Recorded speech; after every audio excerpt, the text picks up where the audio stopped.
Mind Expander TV. Hi hello viewers, welcome to Mind Expander TV. ரொம்ப நாள் நம்ம wait பண்ணிகிட்டு இருந்த ஒரு செய்தி கிடச்சிருச்சு. சந்தியா ராகவ் சீரியலில் சீனு அப்படிங்கிற கேரக்டரில் யார் நடிக்க போகிறா அப்படின்னு சொல்லி அவ்வளவு கொஸ்டின்ஸ் பார்த்திங்கன்னா எல்லாருக்கிட்ட இருந்து வந்துட்டு இருந்துச்சு. கமெண்ட்ஸ் ஃபுல்லாகவே பார்த்திங்கன்னா சந்தியா ராகவ் சீரியல் எப்போ தான் ஹீரோவோட என்ட்ரி வரும், ஹீரோ இல்லாமல் சீரியல் இவ்வளோ நாள் ஓடிடுச்சு அப்படிங்கிற அளவு கமெண்ட் பண்ண ஆரம்பிச்சிட்டிங்க. சீரியலோட ஸ்டோரி ட்ராக்கிங் பார்த்திங்கன்னா ஆக்டர் சுர்ஜித் வழங்கினதுனால டோட்டலாக சேஞ்ச் பண்ணி வேறு மாதிரி கொண்டு போக ஆரம்பித்தான். இப்போ பார்த்திங்கன்னா சோசியல் மீடியாவில் ஒரு ஃபோட்டோ ஷேர் ஆச்சு. ஆக்சுவலாக இந்த சீரியலில் வந்து சிவராமன் அப்படிங்கிற கேரக்டர் பண்ணுற நம்ம ராஜ்கமல் தான் அந்த ஃபோட்டோவை ஷேர் பண்ணி கெஸ் ஹூ ரொம்ப நாளாக காத்திருந்த தருணம் வந்துருச்சு அப்படிங்கிற மாதிரி அவர் மென்ஷன் பண்ணியிருந்தார். இதை பார்த்த உடனே எனக்குமே டவுட் வந்துச்சு. பட் அப்புறமா தான் நானே கன்ஃபார்ம் பண்ணிட்டேன். பிகாஸ் அந்த ஆக்டரோட ஃபேஸு, அந்த ட்ரெஸ்ஸு, அப்புறம் அவருக்கு பண்ண மேக்கப், இது எல்லாத்தையுமே பார்த்திங்கன்னா நம்ம சீனு எந்த மாதிரிலாம் கெட்டப்பில் இருப்பாரோ அதே மாதிரியே பார்த்திங்கன்னா இவரும் இருந்தார். ஸோ இவர் தான் பார்த்திங்கன்னா சீனு அப்படிங்கிற கேரக்டரில் ரீப்ளேஸ் ஆக போகிறாரு போல். இவரை பற்றி சொல்லணும் அப்படின்னா இவரோட ஒரிஜினல் நேம் வந்து மனோஜ் பிரபு.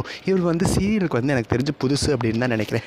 பட் எனக்கு தெரிஞ்சு நிறையா வெப் சீரிஸ் பண்ணியிருக்காரு. எக்ஸாம்பிள் நானும் அக்னியும், சூசைட் நோட், இந்த மாதிரிலாம் வெப் சீரிஸ் பண்ணியிருக்காரு. சந்தியா ராகவ் சைடில் இவர் தான் சீனு அப்படிங்கிற கேரக்டருக்கு ரீப்ளேஸ்மெண்ட் பண்ண போகிறாங்க போல். பிகாஸ் நான் ஆல்ரெடி சொன்ன மாதிரியும் இந்த ஃபோட்டோவை நீங்களே பார்த்துருப்பீங்க, ஸ்க்ரீனில் நான் உங்களுக்காக காமிச்சிருக்கேன். ஸோ பார்க்குறதுக்கு எப்படி நமக்கு சீனுக்கு எப்படி கெட்டப் போட்டால் எப்படி இருக்குமோ அந்த மாதிரி இருக்கார். ஸோ நீங்கள் எல்லோரும் கேட்டுக்கிட்டு இருந்த மாதிரி இவ்வளவு நாள் நம்ம காத்திருந்த சீனோட என்ட்ரி கூடி சீக்கிரம் சந்தியா ராகவ் சைடில் வரப்போகுது. கண்டிப்பாக இது ஒரு பெரிய மாஸ் என்ட்ரியாக தான் வரும் அப்படின்னு நினைக்கிறேன். பிகாஸ் இவ்வளவு நாள் இந்த கேரக்டர் காமிக்காமல் வச்சுருக்காங்கன்னா சும்மாலாம் கேரக்டரை கொண்டு வந்துட மாட்டாங்க.